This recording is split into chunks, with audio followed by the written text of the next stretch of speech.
시청자 여러분 안녕하십니까? 뉴스 플러스 시작합니다. 피트 헤그세스 미국 국방부 장관이 한국형 핵 추진 잠수함 도입을 재확인하고 군 차원의 전폭적인 지지를 약속했습니다. 다만 시기적으론 2030년대 중반에나 핵 잠수함이 전력화될 전망입니다. 취재기자 연결해 알아보겠습니다. 배창학 기자, 한미 국방장관이 핵 잠수함에 대한 협력 방안을 논의했습니다. 어떤 이야기가 주로 오고 갔습니까? 네, 안규배 국방부 장관과 피트 헤그세스 미 국방장관이 오늘 오후 한미 안보협의회 확대 회담을 마치고 공동 기자회견을 진행했습니다. 이번 회담에서는 국방비 증액과 방위비 분담금 조정, 전시작전 통제권 전환 등 한미 동맹 현대화에 관한 의제들이 다뤄졌습니다. 특히 지난주 에이펙 정상회의에서 거론된 한국형 핵 추진 잠수함 도입 방안이 구체화됐습니다. 헤그세스 미 국방장관은 트럼프 대통령이 승인한 한국의 핵 추진 잠수함 도입을 다시 한번 확인한다라고 공식화했습니다. 이어 군 당국이 당연히 최선의 노력을 다해 적극적으로 지원할 것이라고 설명했습니다. 또 국무부나 에너지부 등 다른 유관기관과도 긴밀히 협조할 것이라고 강조했습니다. 다만 어떤 과정에 따라 핵잠수함이 도입되는지는 군사 기밀 사항이라 언급하는 것이 적절하지 않다며 말을 아꼈습니다. 한국형 핵 잠수함이 어디에서 만들어질지가 관건인데요. 결국 미국 현지가 유력한 겁니까? 한미 양국이 핵 잠수함 도입에는 한 목소리를 내고 있지만 건조 장소가 한국이냐 미국이냐를 놓곤 줄다리기를 하고 있습니다. 트럼프 대통령이 지난주 한국의 핵 잠수함을 미국 필리조선소에서 만들 것이라고 못을 박자 이재명 대통령이 한국 조선소도 훌륭하다고 답한 것으로 알려졌습니다.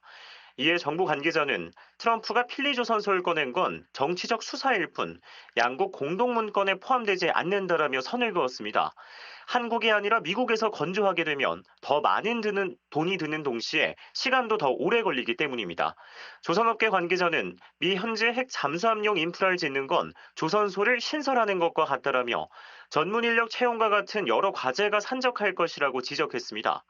원종대 국방부 자원관리실장은 2030년대 일본함을 진수할 것이라고 말했고 안규백 국방장관과 강동길 해군참모총장도 2030년대 들어 5,000톤급 핵잠수함이 4척 넘게 전력화될 것이라고 내다봤습니다. 해외 사례를 참고하면 핵잠수함 한 척 건조 시 3조 원 넘게 투입되는데 수명 주기 동안 MRO 비용을 합치면 20조 원 넘는 경제적 효과를 낼 것으로 추정됩니다. 지금까지 서울 용산 국방부청사에서 한국경제TV 배창학입니다. AI와 함께 글로벌 AI 프론티어 기업으로 꼽히는 엔트로픽이 한국은 AI 산업에서 가장 기대되는 시작이라고 밝혔습니다. 벤만 엔트로픽 창업제는 에이펙 국가 중 한국이 가장 강력한 AI 국가라며 SKT와 협업을 강화하겠다고 강조했습니다. 홍원표 기자가 보도합니다. SK AI 서밋에 참석한 벤만 엔트로픽 창업자가 한국의 AI는 세계적인 수준이라고 평가했습니다.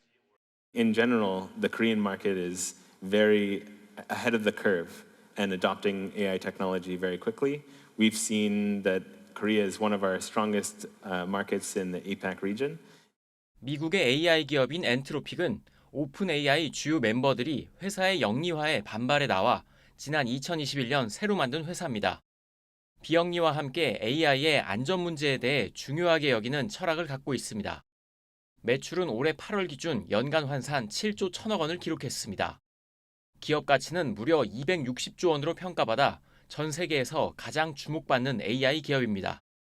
벤만 창업자는 한국 개발자들의 능력도 높게 평가했습니다.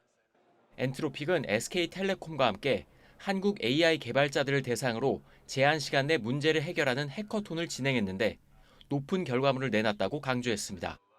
I think one of the interesting things about the hackathon last night was that it was only 3 hours long, but it's because the Korean developers are adopting things like Claude Code so quickly, they can actually accomplish much more quickly.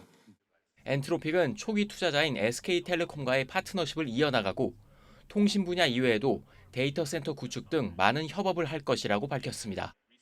엔트로픽은 내년 초 서울 강남에 한국 사무소를 열고 본격적으로 한국과 AI 산업에 대해 협업할 계획입니다.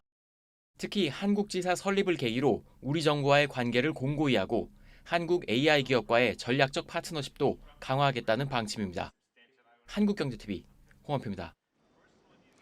이더리움이 디파이 플랫폼인 밸런서의 해킹 여파로 급락했습니다. 디파이란 중앙기관 없이 블록체인 등의 방식으로 금융 서비스를 제공하는 시스템인데요.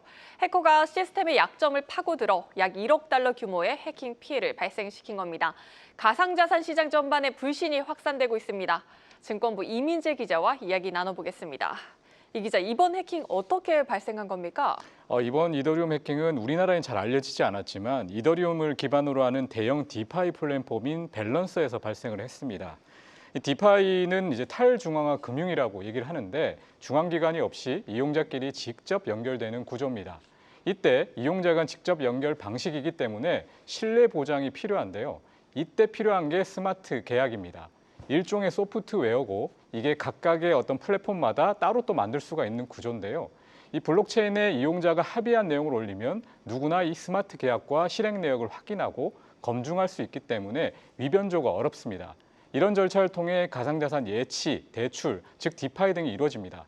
그런데 이번 해킹은 해당 디파이 플랫폼 관련 이더리움 기반 스마트 계약의 권한 인증 절차에 결함이 있었고 해커가 여기에 잘못된 권한을 부여해서 일부 계정에서 잔액이 인출된 겁니다.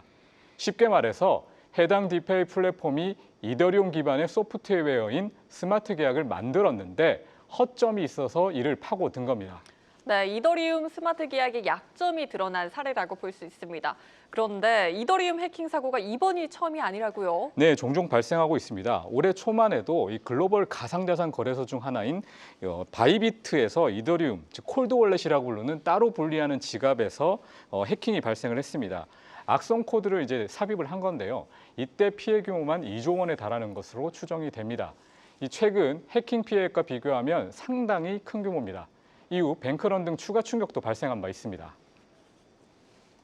네, 이번 해킹 사고로 블록체인 전반에 불안감이 퍼지고 있는데요. 이렇게 되면 시스템 신뢰도 자체가 크게 흔들리는 것 아닙니까? 다행히도 현재까지는 블록체인 시스템 자체에 대한 신뢰도 하락은 좀 어렵다라는 얘기가 나오고 있는데요. 앞서 설명한 것처럼 이더리움 해킹 사례는 악성 코드 삽입 또는 해당 디파이 플랫폼의 스마트 계약, 즉 소프트웨어의 취약점으로 인해서 일어난 일입니다. 이 스마트 계약은 오픈 코드로 실행되기 때문에 해커 접근이 쉽기는 하지만 이 블록체인 시스템 자체를 흔든 것은 아닙니다. 다만 가상자산 2위인 이더리움의 지위를 고려하면 불안 요소로서 좀 자리 잡을 수는 있습니다. 네, 지금 보면 이더리움뿐 아니라 다른 가상자산들의 수급도 위축되는 모습입니다. 여진이 이어질까요? 추후 전망 어떻게 보십니까? 다행히 직접적인 것은 좀 덜하다는 표현이 있는데요. 왜냐하면 이더리움 이번에 시가총액이 4,500억 달러 이상인데 이번 해킹 사례가 발생한 게 한 1억 달러로 이더리움 전체 시총의 0.01%도 안 됩니다. 그렇기 때문에 직접적인 영향이 크지 않다는 것인데요. 실제로 업비트 등 주요 거래소에서 이더리움은 오전에 상승세를 보이다가 소폭 조정받는 모양새입니다. 하지만 이 밸런서 플랫폼 이더리움 기반 스마트 계약에서 빈틈이 발생했다는 점은 간접적으로 또는 심리적으로 신뢰도 하락에 영향을 줄 수가 있습니다. 특히 이더리움은 최근 가상자산 1위인 비트코인의 아성을 넘을 수 있다는 전망이 나오고 있었는데요. 최근 현물 ETF 성장과 가격 상승 등으로 비트코인에 도전하는 기세를 보였는데 이번에 이런 사태로 인해서 상대적인 약점을 드러냈다는 평가가 나옵니다. 이 신뢰도 하락이 관련 가상자산 신뢰도 하락으로 이어질 수가 있는데요. 최근 비트코인 등 ETF 자금 유출 등으로 10월 상승세를 담보했던 옥토버 이론마저 무너진 상황에서 추가 여파가 있을 시 가상자산 시장 조정의 원인이 될 수 있다는 우려도 나옵니다. 네, 여기까지 듣겠습니다. 증권부 이민재 기자였습니다.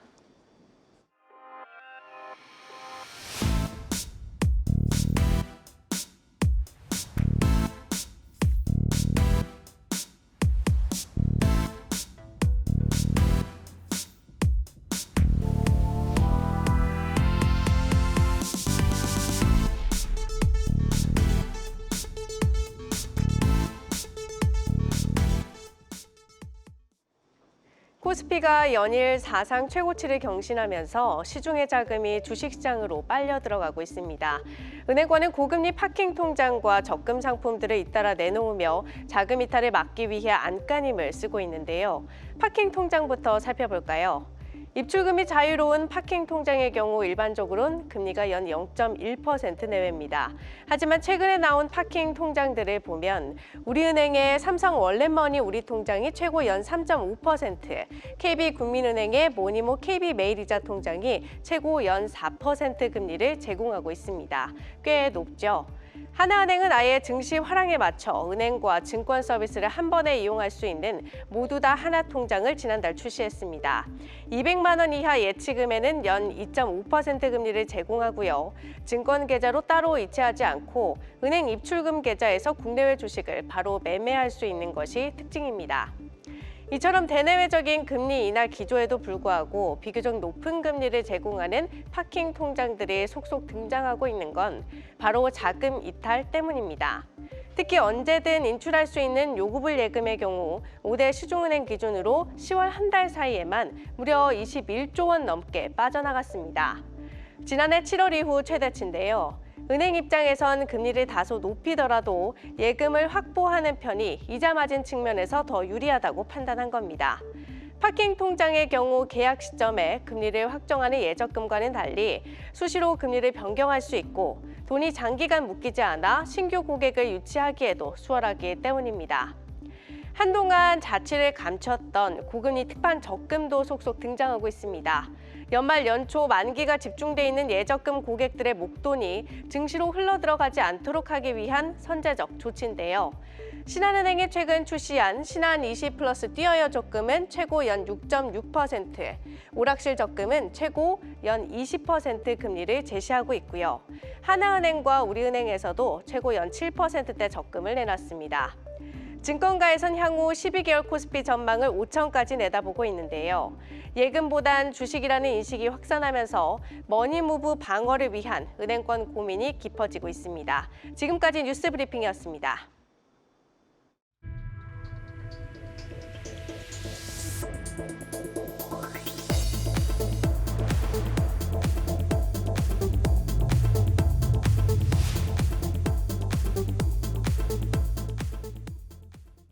내년도 예산안은 728조 원 규모로 역대 최대 규모입니다. 인공지능과 R&D 등 경제성장 정책 관련 분야에 집중됐는데요.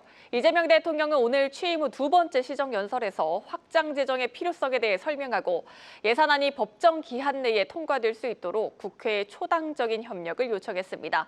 자세한 소식 대통령실 취재기자 연결해 들어보겠습니다. 유호성 기자, 이 대통령이 내년도 예산안을 AI 시대를 여는 대한민국의 첫 번째 예산안이라고 밝히며 확장 재정의 필요성을 강조했군요.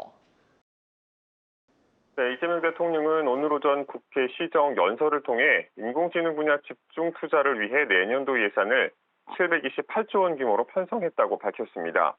이재명 정부 첫 예산안 728조 원은 올해 대비 8.1% 늘어난 사상 최대 규모입니다. 이 대통령 발언 들어보시죠. 인공지능 시대에는 하루가 늦으면 한 세대가 뒤처지게 됩니다. 박정희 대통령이 산업화의 고속도로를 깔고 김대중 대통령이 정보화의 고속도로를 낸 것처럼 이제는 인공지능 시대의 고속도로를 구축해서 도약과 성장의 새로운 미래를 열어야 합니다.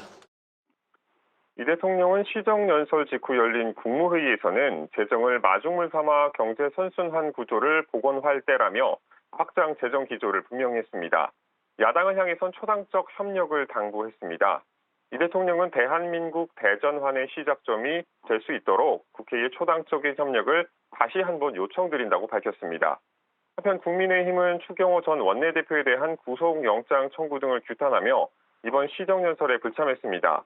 국회는 내일 예산안 공청회를 시작으로 내년도 예산안에 대한 심사에 본격 돌입할 예정인데 여야 간 격돌이 예상됩니다. 네, 내년도 예산안의 핵심은 인공지능입니다. 구체적으로 어떻게 예산을 편성했습니까? 정부는 불필요한 지출 27조 원을 줄이는 대신 AI 관련 예산을 올해보다 3배 이상 늘린 10조 1천억 원으로 편성했습니다. 이 가운데 2조 6천억 원은 산업, 공공, 생활 전 분야에 인공지능을 도입하는 데 투입하고 7조 5천억 원은 인재 양성과 인프라 구축에 사용한다는 계획입니다. 또 제조업에 AI를 결합하는 피지컬 AI를 새로운 성장 동력으로 제시했습니다. 정부는 로봇, 자동차, 반도체 등 주력 산업의 AI 대전환을 위해 향후 5년간 6조 원을 투입할 계획입니다. 이를 통해 피지컬 AI 지역 거점을 조성하고 대규모 R&D 실증 사업도 추진하겠다고 밝혔습니다. 네, 유 기자, 많은 분들이 한미 관세 협상 결과를 담은 팩트시트 발표를 기다리고 있습니다. 언제쯤 발표될 예정입니까? 네, 오늘 하루에도 한미 관세 협상 팩트시트 발표 여부를 두고 정부 부처별로 수십 건의 공지가 잇따랐습니다. 결론부터 말씀드리면 정확한 발표 시점은 아직 정해지지 않았지만 이르면 내일 발표가 이루어질 것으로 보입니다. 강유정 대통령실 대변인은 서면 브리핑을 통해 한미 조인트 팩트시트 발표 시점과 방식은 정해지는 대로 공지하겠다고 밝혔습니다. 이재명 대통령은 지난 에이펙 정상회의 계기에 열린 한미 정상회담에서 관세 협상을 최종 타결했다고 밝힌 바 있습니다. 다만 농산물 시장 추가 개방 문제와 반도체 품목 관세 조정 등을 놓고 한미 간 이견이 완전히 해소되지 않아 세부 조율이 이어진 상황입니다. 또 이번 정상회담의 최대 성과로 꼽히는 핵 추진 잠수함 관련 합의 가운데 구체적인 건조 장소와 조건 등은 이번 팩트시트에 담기지 않을 것으로 전망됩니다. 지금까지 대통령실에서 한국경제TV 유호성입니다. 중국의 저가 공세로 인한 공급 과잉에 더해 미국의 관세 폭탄까지 벼랑 끝에 내몰린 국내 철강 산업을 구하기 위해 정부가 칼을 빼들었습니다. 당장 업계 구조 개편에 나서는 한편 관세 피해 기업을 돕고 고부가 제품으로의 체질 전환에 나설 계획입니다. 자세한 내용 세종 주재기자 연결해 듣겠습니다. 박승환 기자, 정부의 철강 산업 구조 조정 핵심이 뭔가요? 네. 넘쳐나는 중국산 저가 철강 때문에 우리 기업들의 이익이 남지 않는 제품은 생산 설비를 줄이겠다는 게 큰 줄기입니다.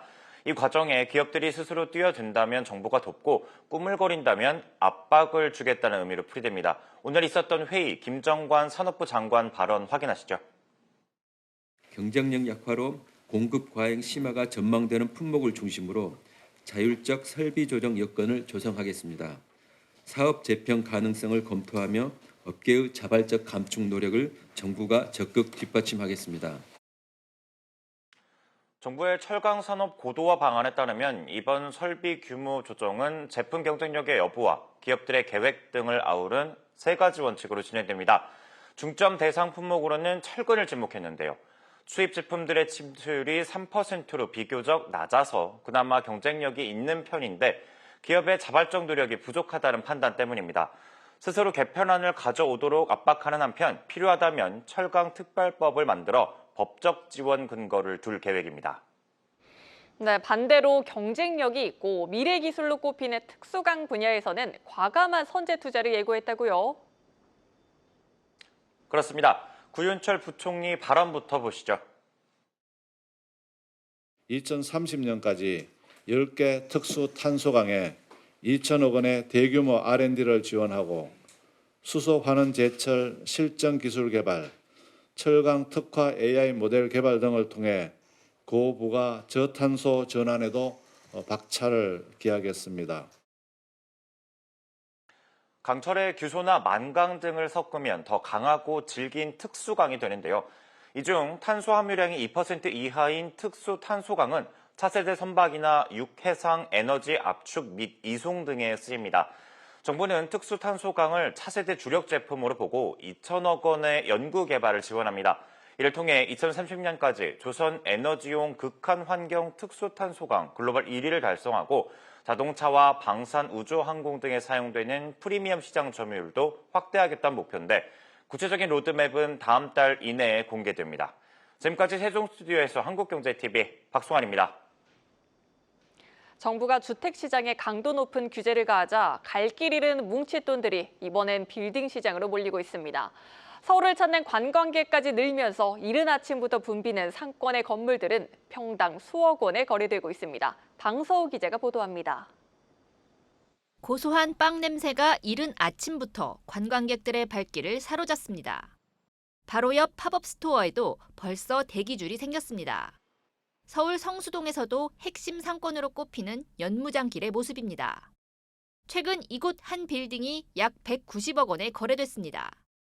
지난 8월 평당 3억 5천만 원을 찍더니 석 달 만에 평당 4억 원 시대를 열었습니다. 코로나19 이후 유령 상권으로 전락했던 가로수길 인근도 활기를 되찾고 있습니다. 관광객을 어렵지 않게 볼 수 있는 가로수길 뒤편. 소위 세로숲길 건물들은 평당 3억 원을 부를 정도입니다. 연이은 대출 규제와 보유세 상승 전망 등으로 주택 시장을 떠난 자금이 다시 수익형 부동산 시장으로 이동하고 있습니다. 비주택으로 분류돼 대출 한도가 줄지 않을 뿐더러 거주 제약은 없고 매매 차익의 임대 수익까지 기대할 수 있어서입니다. 실제로 올해 9월 기준 전국 상업 업무용 빌딩 거래량은 한 달 전보다 20% 가까이 늘었습니다. 거래 금액도 같은 기간 2배 이상 증가하며 지난 2022년 6월 이후 가장 많았습니다. 특히 성수동 등 인기 지역에 주로 포진한 100억 원 이상 300억 원 미만 빌딩에서 손바뀜이 잦았습니다.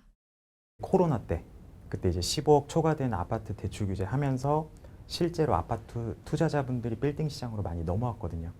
앞으로 이런 아파트 투자자분들이 좀 더 빌딩 시장으로 많이 넘어올 것으로 예상이 됩니다. 그럼 외국인 관광객이 많이 오는 상권이 저는 살아남을 거라고 예상합니다. 여기에 미국발 금리 인하 기대감도 빌딩 시장으로 자금을 이끄는 요인입니다. 금리가 낮아지면 자금 조달 비용은 줄고 수익률은 높아지기 때문에 대출이 막힌 주택보다는 투자하기 용이하다는 평가입니다. 한국경제TV 방서호입니다.